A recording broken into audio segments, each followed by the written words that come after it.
Ahojte, ak ste sledovali moje predchádzajúce video, tak ste sa mohli naučiť veľa vecí o našich látkach, najmä o viskóze, o ktorej som rozprávala. Povedali sme si, že viskózové látky môžu byť rôzne. Je to jedna veľká rodinka, skupina látok, kde patria tencel, ekovero, liocel, rajon,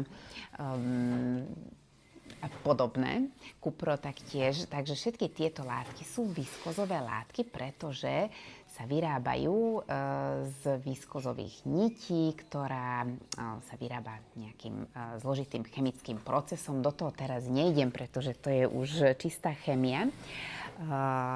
Ale chcela by som vám dneska predstaviť tzv. Zmesové látky, pretože má to naozaj veľký potenciál aj u nás v Love Colors, ale taktiež celkovo v slow fashion odievaní. Ja som Juliana Renceš-Kováč, som dizajnerkou slovenskej slow fashion značky Love Colors a dneska vám teda predstavujem tie semiprírodné a zmesové látky. Viete, že mne veľmi záleží na tom, že aké látky si zvolím do našich kolekcií, pretože chcem, aby tie látky boli čisté, aby naozaj boli udržateľné. Je to pre mňa veľmi dôležité. Ja som študovala v Liberci na odevnom dizajne a o týchto látkach sme sa učili naozaj veľa. Nie len o tom, že aké sú, ale že aj ako sa vyrábajú, aký je ten environmentálny dopad na nás v súvislosti s tými látkami. A myslím si, že aj vy by ste o tom mali vedieť veľa. Pre mňa je veľmi dôležité, aby tie látky boli čisté, aby to zloženie bolo čo najprírodnejšie.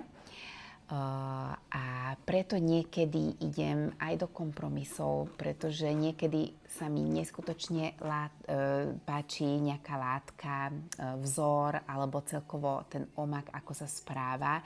A potom zistujem, že to obsahuje, dajme tomu 5% polyester. Ako človek si povie, že však dobre, 5% polyesteru, to není nič hrozného, keď potom tam je, dajme tomu, lán a nejaká viskoza, ale potom sa ja tak vždy opýtam, že prečo je tam tých 5% polyesteru alebo polyamidu, to je už v podstate jedno. Na čo to tam dávajú? A veru, je na to jeden taký veľmi silný dôvod, ak tá látka je taká, že naozaj zloženie super a potom je tam 5% polyesteru, tak to je preto, lebo je utkaná z nekvalitných vlákien. Veľmi často sa to stáva s lanom.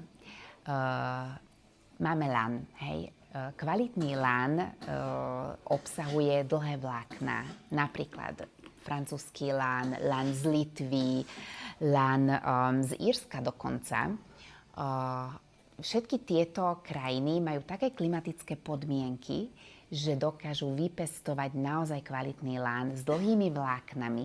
A keď sa tak spradú tie dlhé vlákna, tak jednak tá látka bude odolná, tá durability, alebo odolnosť, pardon, niekedy používam anglikanizmy a čechizmy. Teda tá látka je naozaj pevná, dlhé roky vám vydrží, neoddere sa. Avšak v prípade, že tie vlákna sú krátke, pretože látka bola vyprodukovaná v takých klimatických podmienkach, ktoré nie sú vhodné na pestovanie lanu, napríklad Čína, alebo suchšie podnebie, napríklad aj Amerika. Tak v tom prípade tie vlákna sú kratšie. Tá rastlinka nemá také podmienky vyvinúť sa do tej plnej krásy.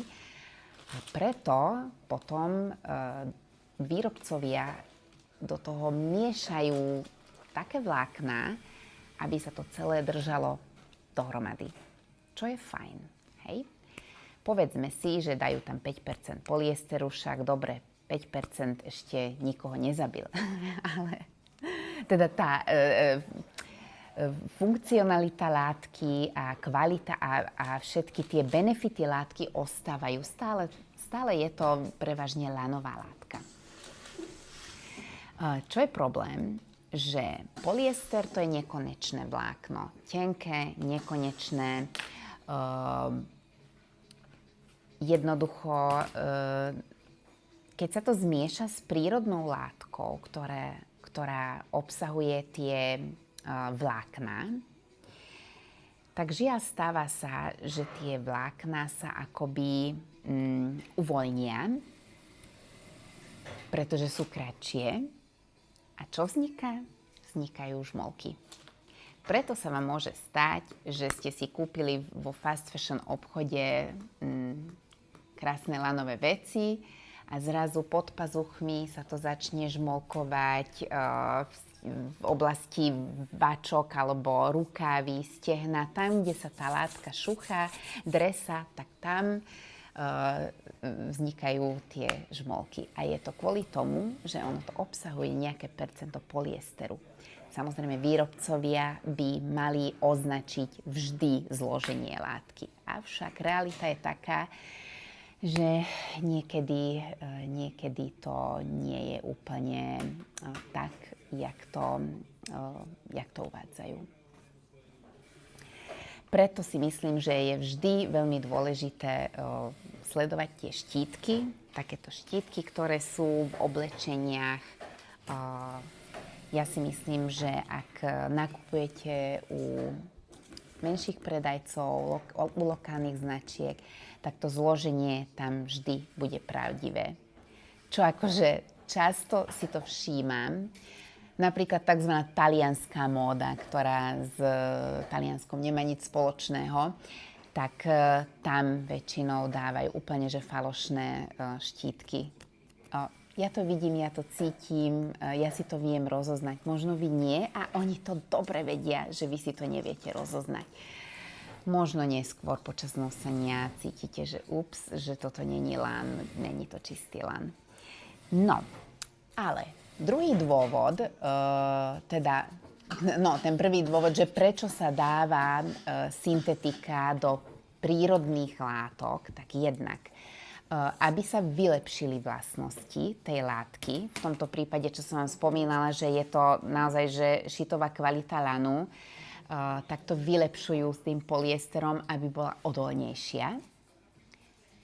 Alebo môže sa stať, že ak je vyšší podiel polyesteru, tak chcú znižovať cenu.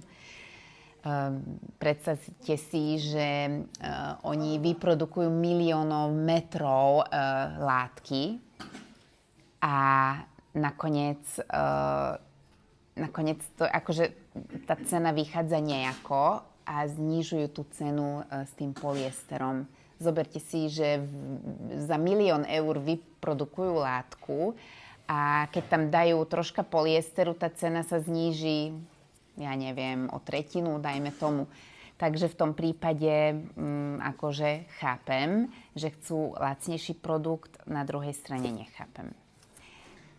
Druhá vec, keď sa robia blendy, tzv. Blendy, to sú zmesi látok, robí sa to preto, aby sa vylepšili tie rôzne vlastnosti. Napríklad, ja veľmi rada vítam také blendy, ak sú z prírodných materiálov. Dajme tomu viskoza s lanom, alebo lan s viskozou. Hej, vždy to prvé, čo je označené, že viskoza s lanom, tak tam prevažne viac viskozy.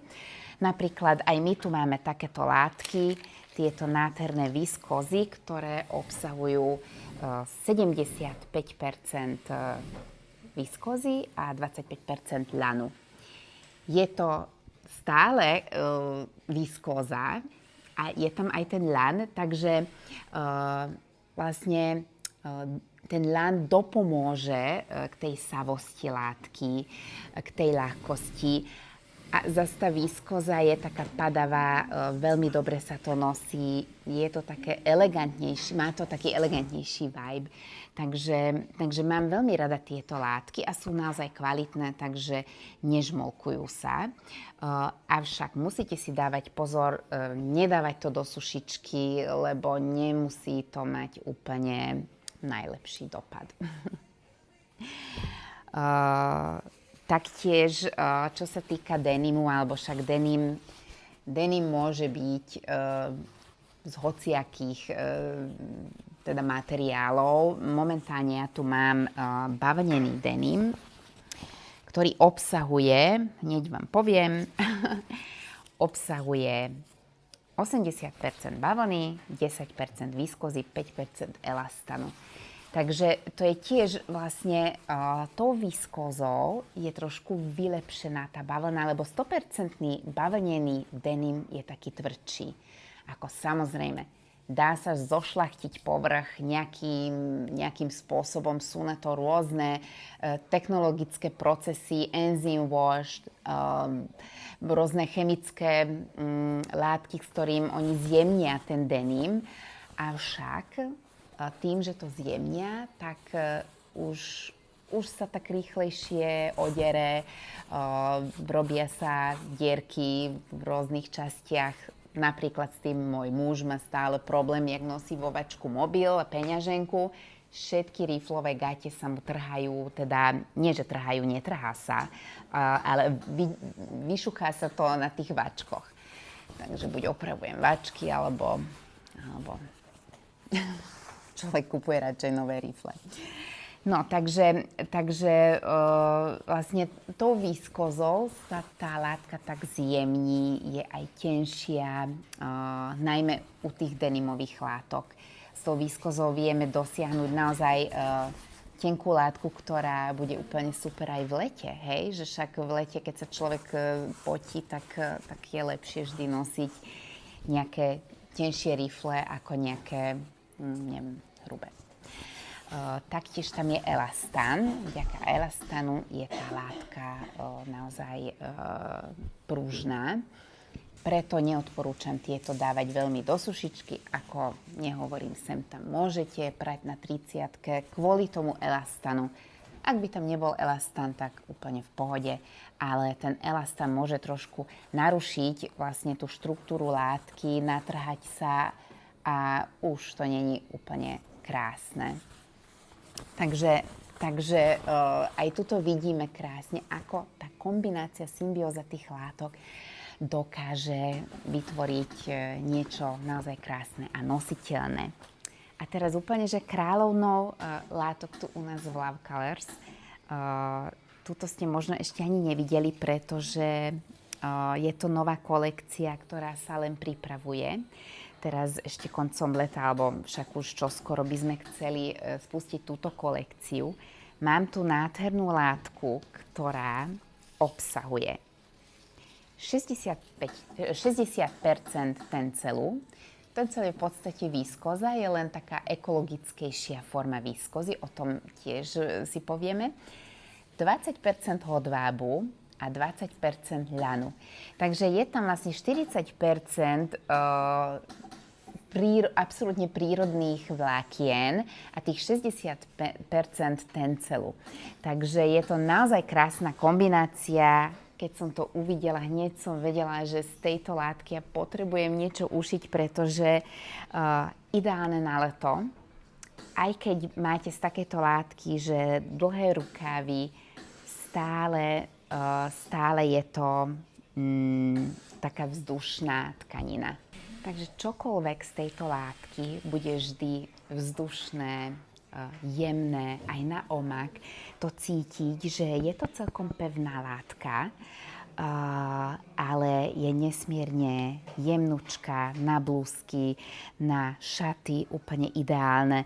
Napríklad aj v lete, ja sa s tým často stretávam u mojich zákazníčiek, že hľadajú niečo s dlhými rukávmi, pretože pracujú v takom prostredí, kde celé leto ide klíma, nemôžu nosiť trička alebo šatičky na ramienka s holým chrbtom, pretože by hneď prechladli, ale z takejto látky, ak máte letné šaty, tak v tom sa budete cítiť absolútne dobre a je priedušná, takže však jasné, všetci sa zapotíme v lete, to je úplne jedno, čo nosíme.